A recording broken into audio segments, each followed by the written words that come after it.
Mr. Davidson to lead us in pledge, and coming to talk about allegiance to the flag of the United States of America and to the republic for which it stands, one nation, under God, indivisible, with liberty and justice for all. Let's pray. Most kind and gracious Father in heaven, we approach thy throne of grace in the most humble way we know how. We give you the honor and the glory that you so deserve. Lord of lords and King of kings. We pray, Father, this morning as we enter this meeting that we can clear our minds of other matters that might be pressing. Think upon the things which are before us and make decisions which are right and proper in the sight of the community and in your sight. We're thankful, Father, for the portion of health and the mindset that allows us to be a part of this work. We're mindful this morning of the war that is going on. We pray, Father, that you be with those warriors, be with those soldiers, protect and be with those that are in those battles. We've lost soldiers already. Be with those families. And Father, as always, be with those who have chosen to protect us and serve us, who lay their lives each day out. This is our prayer in Christ's holy name. Amen. Amen.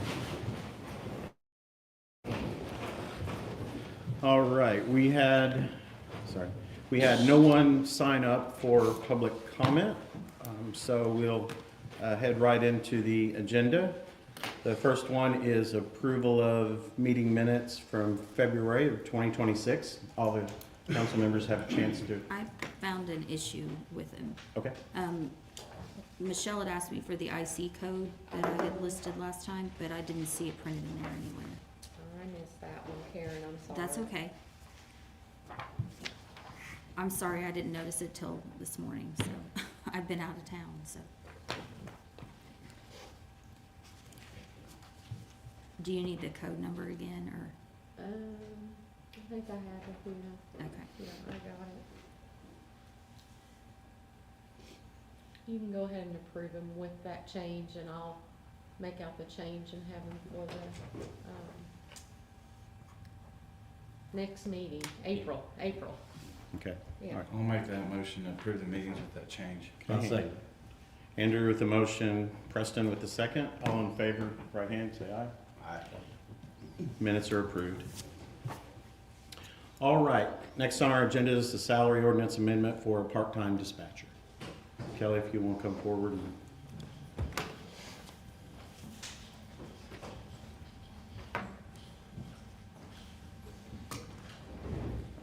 Good morning, everybody. Morning. Good morning.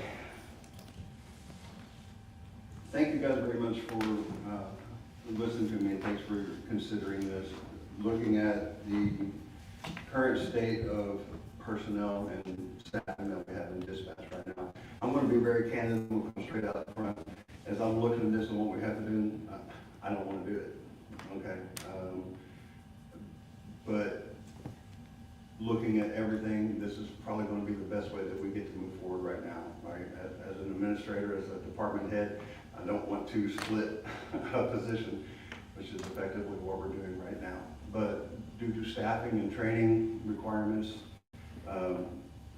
this is going to be the best way to go. It's going to be the best way for us to staff, and also doing my due diligence to do everything I can to save money for the county. The way that it goes right now, our current state is we have 2 people that are in training right now. One of them just actually got released this past weekend, so she is actually going to be on her own. I have another one that's due to be released from training within the next 2 or 3 weeks. Another person in training right now, she's about halfway through the initial part of the training, and I have one more just started today. And so when we're finished here, I have to go continue with her orientation.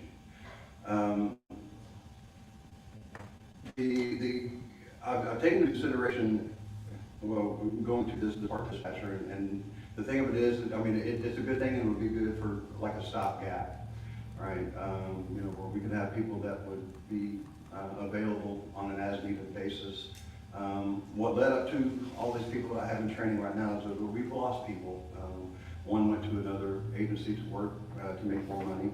One person decided that they were going to leave to become a nurse, and she was probably my most dependable dispatcher, so that one hurt me. I'm still lamenting that one right now, but the show must go on.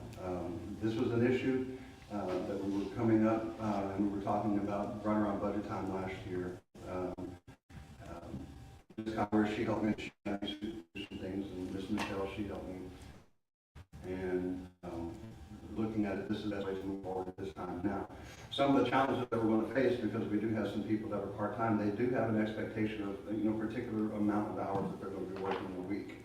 You know, they can't just be sitting by their phone and say, hey, I need you for 2 hours, come in, and then go home when the next shift comes in or whatever. So scheduling is going to be quite a bit of a challenge, and especially with what we have going on right now with some training and new hires. There are going to be a little bit of schedule overlap where a part-timer will be there while full-time people are there, and it does create a challenge. And people are going to kind of be tripping over each other, stepping over each other.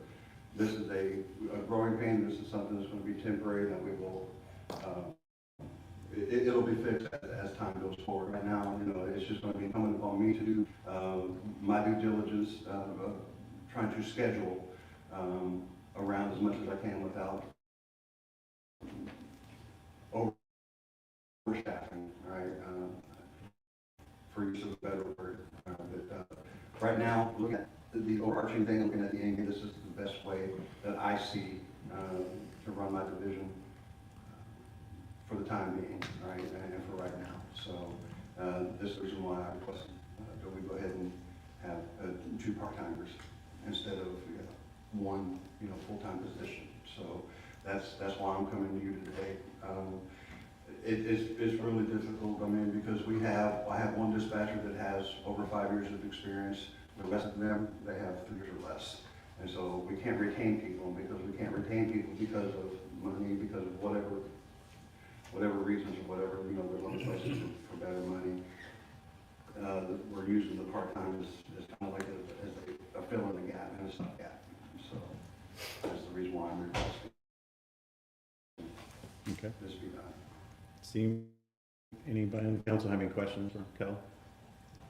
No, I don't. Okay. We can have a vote on that. So do I have anyone that will make a motion to approve? So moved. Andrew, Second. second by Karen. All right, all in favor? Right hand. Motion passes. Thank you. Thank you, Thanks, Kelly. Kelly. Thank you very much. Thank you, Kelly.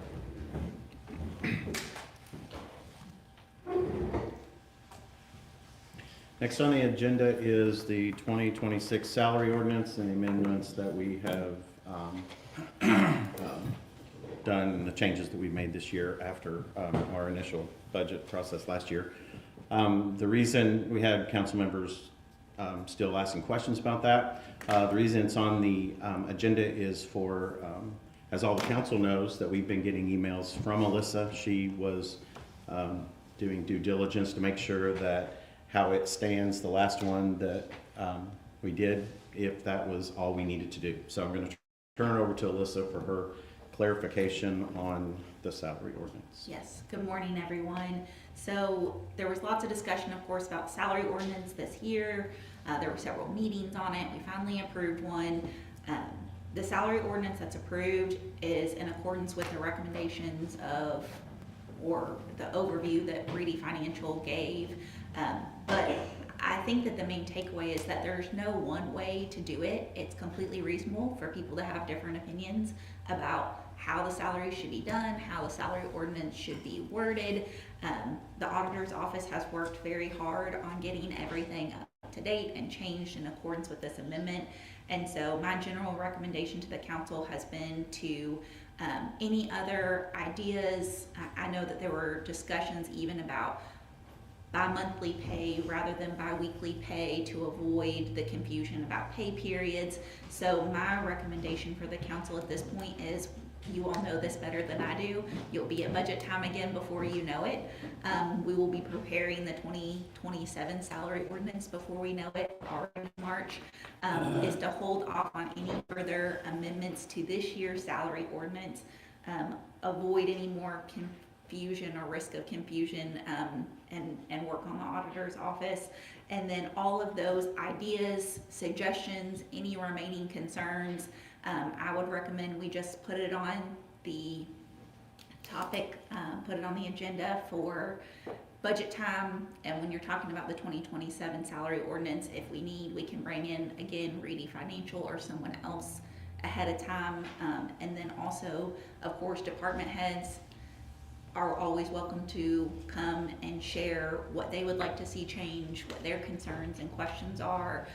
But that's just my general recommendation of where we go from here. I think everyone worked really hard to get this workable for this year. I'm sure there are some people who are still not happy with all the details of how it came out. Unfortunately, that's the position that you all are in. You have to make tough decisions sometimes. But ahead of that, when it is budget time, anyone who does still have questions, comments, proposed changes, I just would encourage everyone to share those so there can be discussion and updates as they're needed. You might have anything? Yeah, I do. Okay.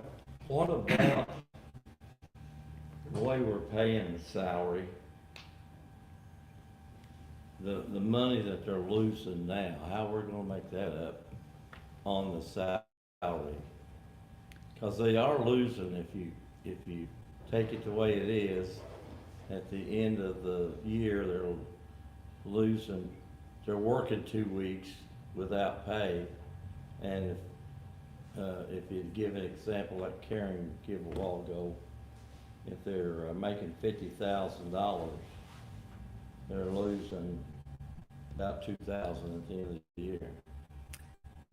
I disagree that anyone is missing out on pay. So if you are salary and you are supposed to make $50,000 a year, then you will make $50,000 in 2026.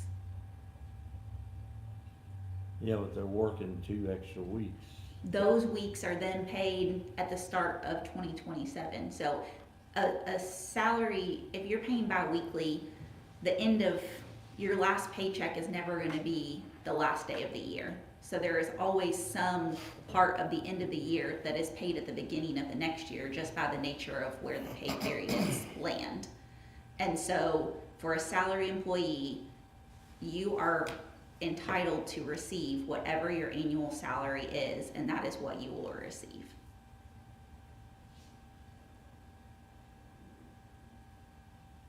And again, I know that this gets into some of the detailed accounting, which is why it was beneficial to have Reedy Financial here, and my recommendation would be, whether it's Reedy Financial or some other company, if we need to revisit that conversation when we do the salary ordinance again, I think it would be worth bringing them back if we need to explain how that works out from an accounting perspective.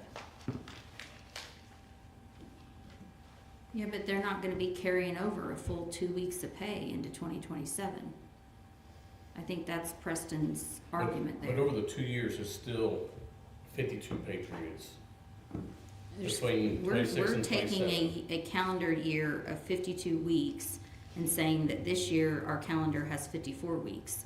If there's a calendar somewhere out there that has 54 weeks in it, I've got oceanfront property in Kansas, I'm ready to sell somebody, because I haven't seen that calendar Next year, yet. there'll But- only be 25 pay periods, so they're. Right, but they're not carrying over a But full 2 weeks of pay, that's his their checks are argument. gonna go up considerably next year on each pay period. Not that considerably, Just the same. but amount as our what they went down. ordinance reads like hours worked, but we're not paying based on hours worked.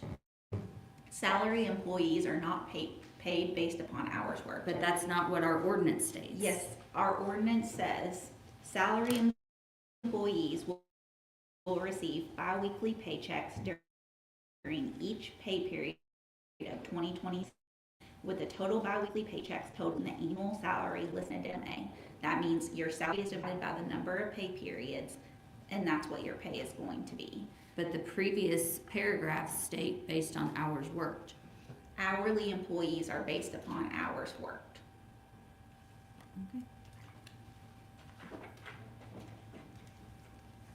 If the county contracts a person to get $50,000-$60,000 a year, that person's gonna get $50,000 or $60,000 a year based on that contract. Whether it falls into the following week or two to clear that, which has always been the customary, as long as I was in the business of working a job, there was always carryover. You're gonna get what you are contracted to get, you're gonna get it. Any other questions?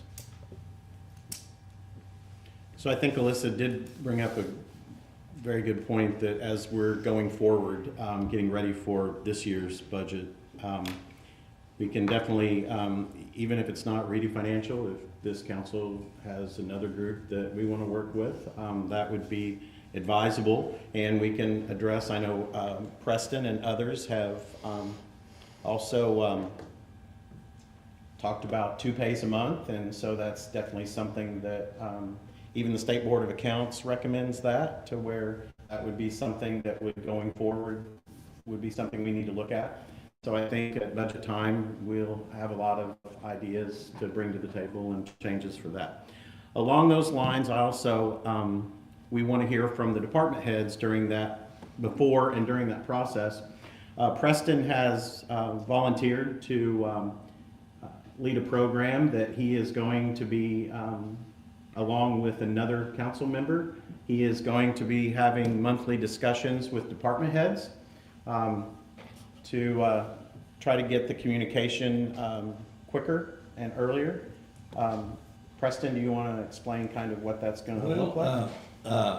I think that, like you said, 2 or 3 councilmen and maybe 1 commissioner needs to meet at least, maybe not once a month, but every other month, you know, with the department heads to see what the concerns are and see what we can work out ahead of time of the meetings, you know, and, or we can't make any decisions, you know, but we can discuss everything and just to see where their concerns are from their employees, that, which the employees come to the department heads and discuss the concerns, and maybe we can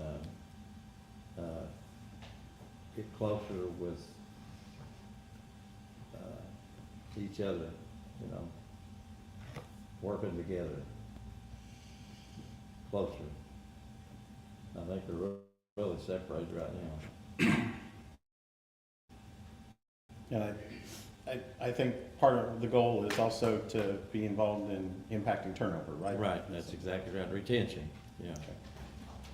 All right. Anybody on the council have anything to add to that? I think that's a great idea. Is it gonna be alternating the It's- other it- council members? Yeah, council, yeah, and commissioners if they want to.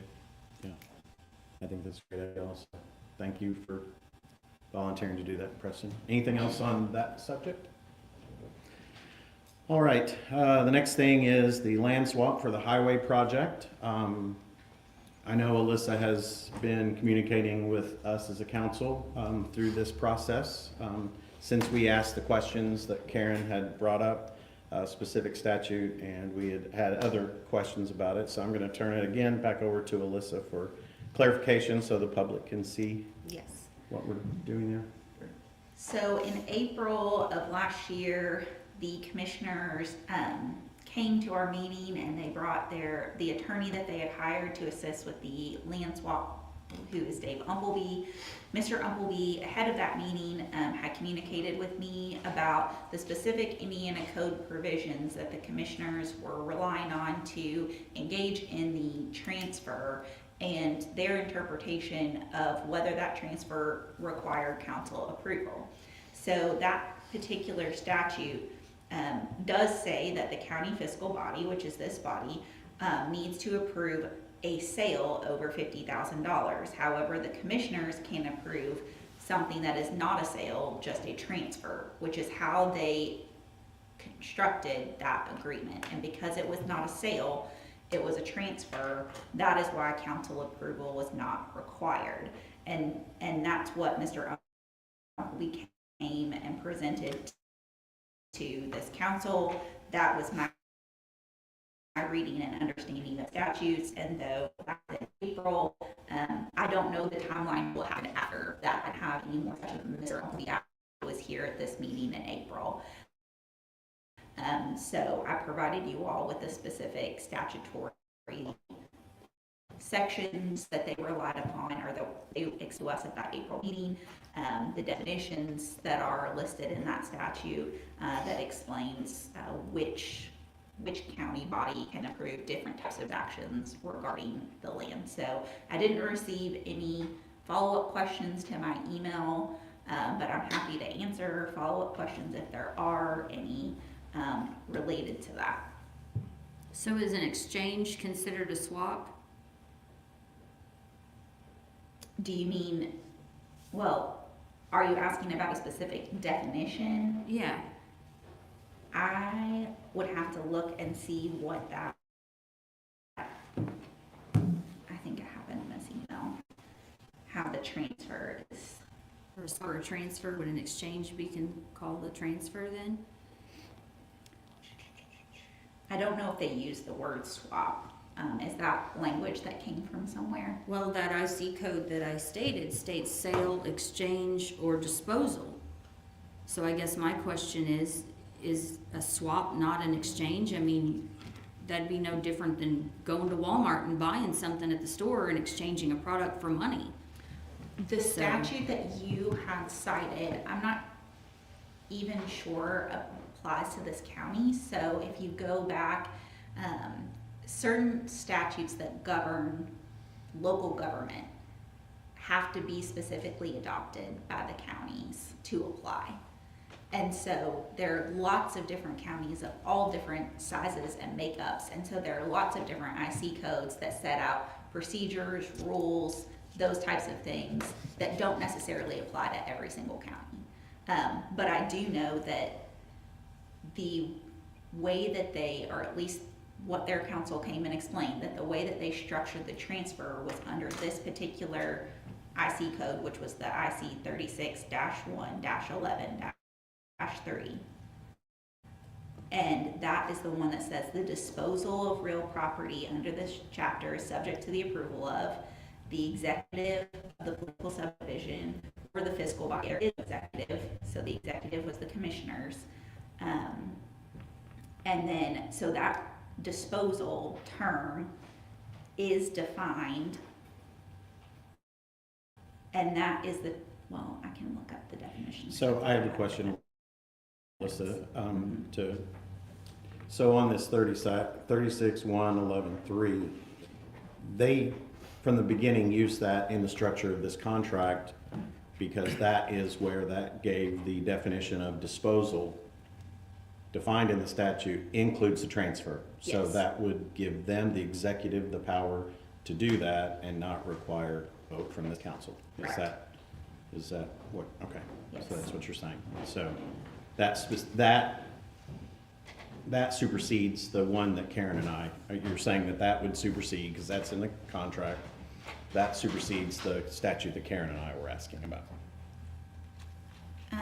Or I'm that's what hesitant to they use the word used. supersedes because sometimes there's more than one way to do things. Okay. And so it doesn't necessarily mean that it supersedes it, but it just means this is the avenue that they relied upon. It doesn't mean they couldn't have gone down other avenues, but the way they structured this particular agreement was based upon that IC code. So those are the provisions that they were following. Okay.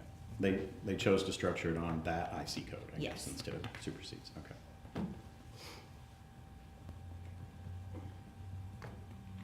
Any other questions? The one question I would have is, I don't disagree that the commissioners could transfer that property, but for a change order. So the council approves the funding for the project. And there was a change order for 6 aggregate bins, right? For the transfer of the property. But in one of the last commissioner meetings, their attorney stated there had been no approved change orders. So that's where my question comes into. Right. And I do not know the procedures that they have, that the commissioners have followed as far as what they have approved, what they haven't approved. I asked to see a copy of the transfer agreement, but I haven't been provided with a copy of that transfer agreement. You asked for it? I did. I mean, if they're basing it off of the code that you just stated, then how did they follow IC code 36-1-11-2 that defines what a disposal is of property? What do you mean, how did they follow it? Well, I mean, that defines disposal as a sale, exchange, a transfer, a lease of real or personal property by political subdivisions. So it states there that you've got to first define what your disposal is before you move on to your next code. So I guess I'm concerned, like, how did they define that this property should be disposed in the form of a transfer like Mr. Davidson was talking about? My understanding is that they have an agreement, like an actual transfer agreement or something along those lines. That's what I was saying. I requested to see how exactly they structured it in the agreement they put together, just to help me answer your questions. But I haven't seen an actual copy. But my understanding is that it was based upon what their attorney came and said at our meeting in April, was that it was structured as a transfer. And so that falls within the definition of disposal under that statute. So in a BOT, they're structured to where there's no change orders. It's actually a change of scope, correct? Typically, I haven't seen this one, but typically the general rule in a BOT is there aren't typically change orders, is my understanding.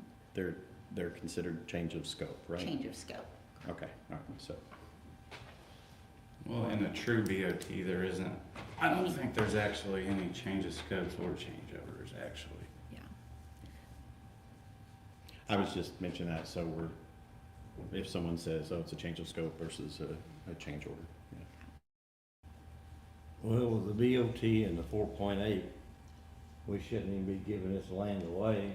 And then there's other things that are involved too on this,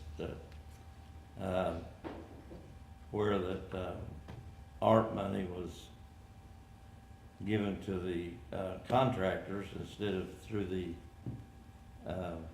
Temple was paid to the contractors, and that wasn't supposed to be done.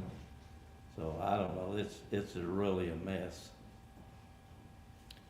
I think that the council has not been updated, let us know what's going on. There's a lot of money spent that's unnecessary.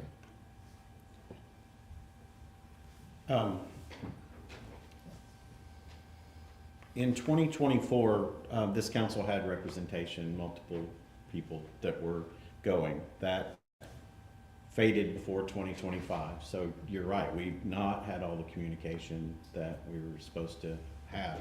We've not been involved in the process to the extent that we should.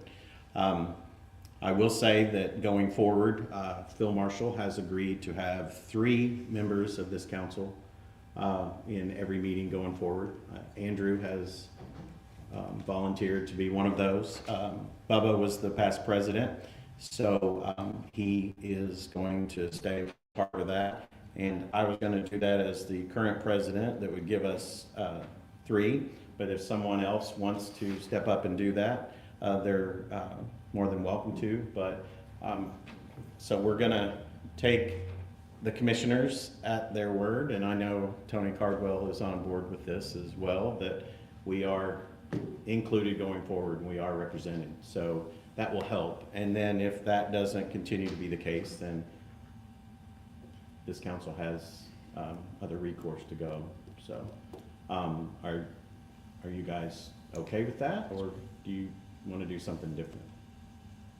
Good with that. I'm okay with it. Go ahead, finish that, Preston. You're okay? Well, if it works, you know, and the meetings are, you know, set, you know, and just not behind closed doors, you know. We can't have any closed doors, behind closed doors.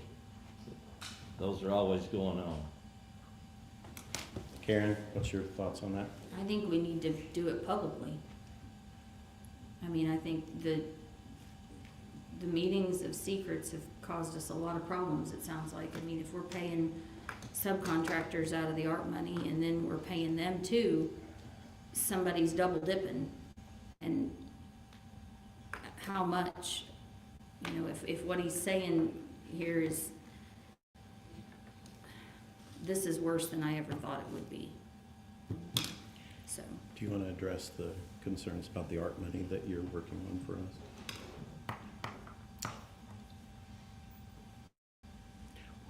I don't, So I some didn't get a council members. specific question about that, so. Council has raised concerns. We've asked for reports about the ARP funds, correct, from the auditor's office, who are cooperating with us at this point. I've asked Alyssa to, when we start getting those, for her to look at everything and make sure that all of that money was appropriated the correct way because of the concerns that you mentioned, double dipping possibly and all of that. So she has agreed to be a part of that process too, to come back to the council and answer any of our questions for that. So. Yes. And so to go off of what our council president said, anytime you have questions specifically that are going to be highly governed by statute, which is most of what you all do, the more specific questions you all can give me, the easier it is for me to kind of run down where that falls in statutes, where the appropriations are, all of those kinds of things. And so if you have those, please send them to me.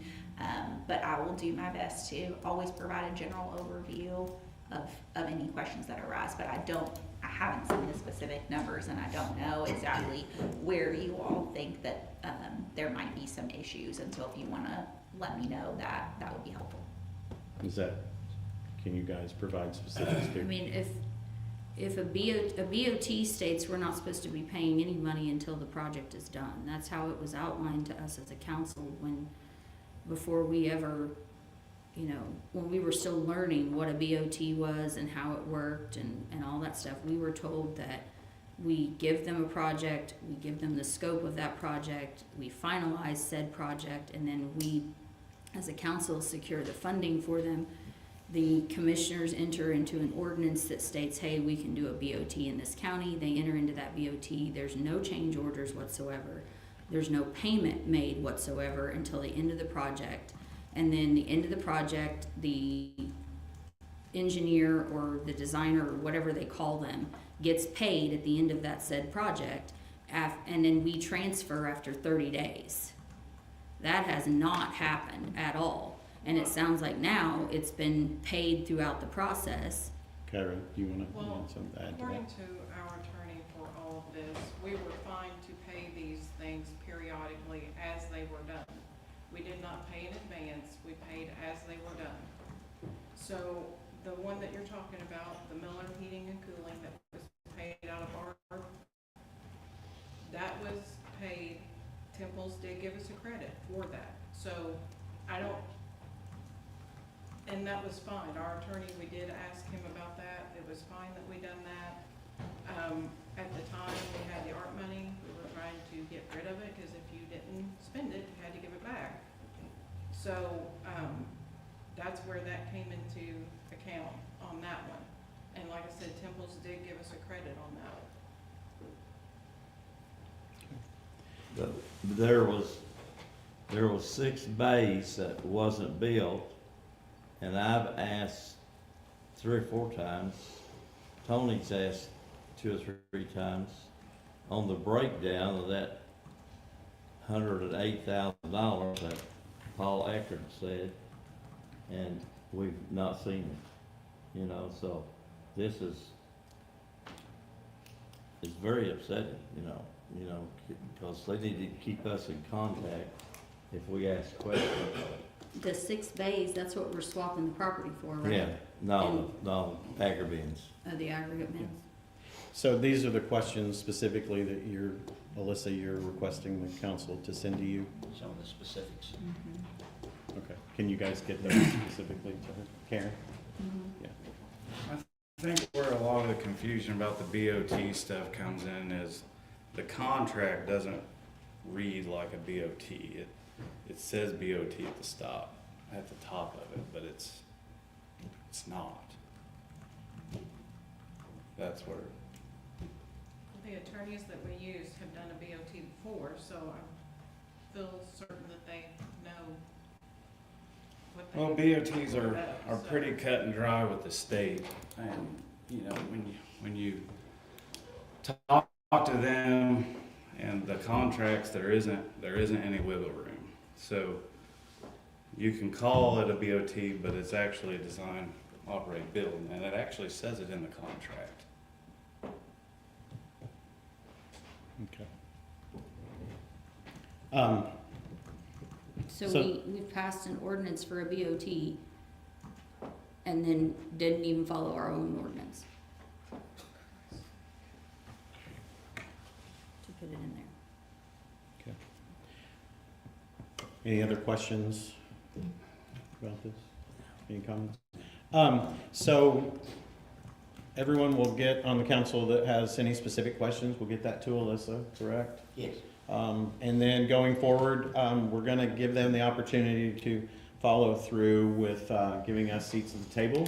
So, I think that's at least one step in the right direction. If that doesn't work, we have other avenues to pursue. Okay? Anything else on that? All right, reports. Department heads, any elected officials or department heads that would like to speak?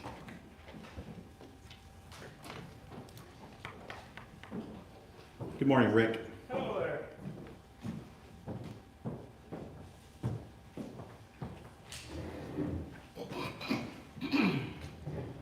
First off, I'd like to go over my additional appropriation. This should be our second reading. Should be wrapping this up. Just see if anybody's got any questions about it.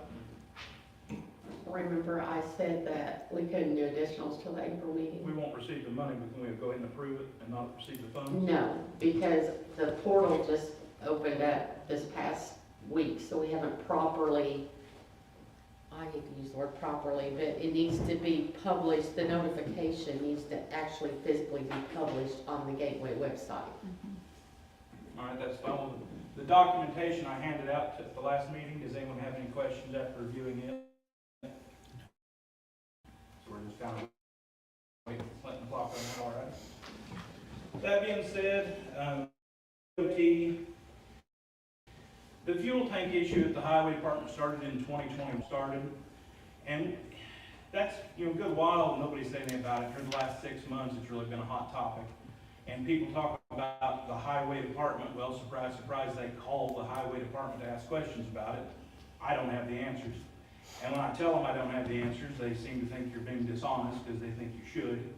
I got to thinking, and a lot of the council wasn't here in 2021 or 2023.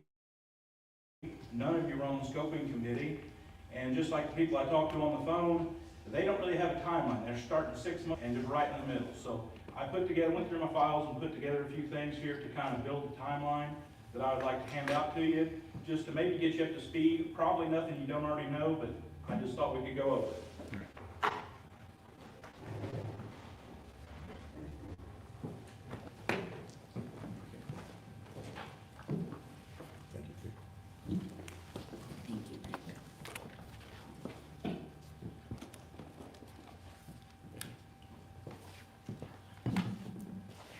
Thank you, sir.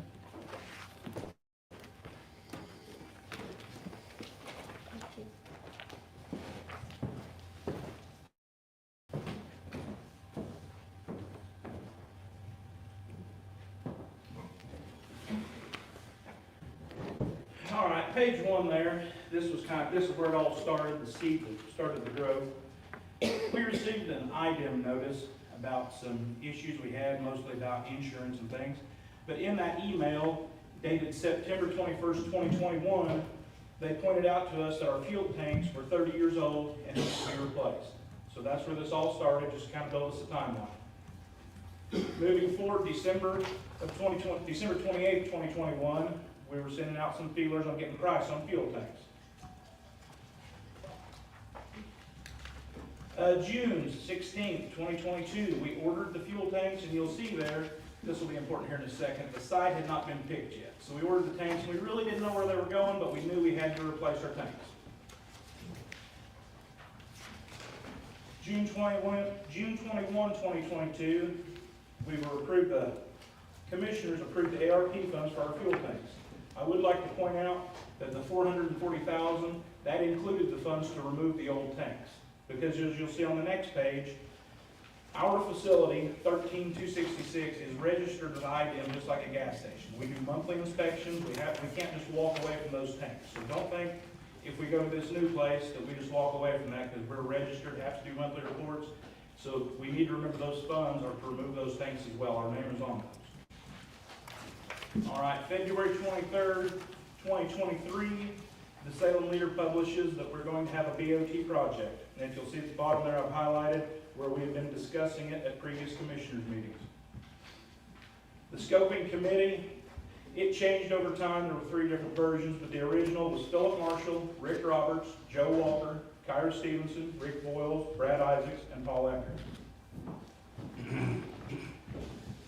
At our first scoping meeting, Keely Stingle, the council president, attended and handed us out some guidance documents. This first one shows the steps you take in what order. Your next page, this was the legal breakdown of the description of the BOT. This was handed around, it wasn't passed out, so I took a picture of it whenever it was handed around, but it kind of gives you the outline. I'll say it's the brief version of the law. Now, our timeline, the scoping committee, these are just random pages from the Draper quote.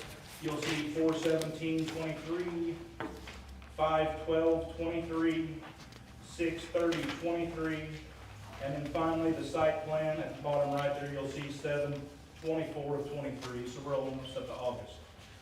Now, turning the page, December 31st, 2023, I stepped down as highway superintendent. Jason Klogfelter took my position in January 2024. He had no involvement with the BOT. Jason stepped down in August of 2024. I resumed the highway superintendent position September of 2024 with no involvement with the BOT. January through December 2025, no involvement with the BOT. January 26th, I was asked to produce a BOT punch list. I would like to make a clear little disclaimer for myself. I do not have a copy of the final plans or the BOT agreement. So I was going from the records I had previous. Now, the next page, there's 2 pages of items I pointed out that were missing or questions I have about it. We won't go through all those. You're welcome to read through them. If you got any questions, let me know.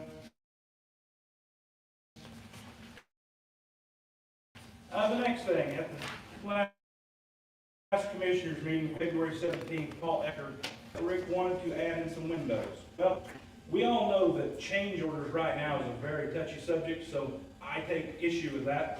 And you'll see on the next page, the drawings from Draper dated 6/30/2023, and the next page is 6/30/2023. Those are both of the shop. In those drawings from 2023, you'll see all windows and doors that are discussed there. So I was not adding anything, I was pointing out what was missing.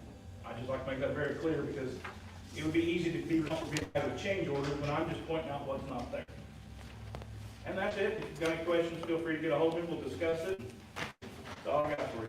All right. Thank you, Rick. Thank you, Rick. Thank you, Rick. Great job. Very updated. Stephanie, do you have anything? I guess I need to pick myself off the floor. I'm kind of, as a taxpayer, kind of in shock, and as a department head, you know. I think it's great to have, where y'all do get department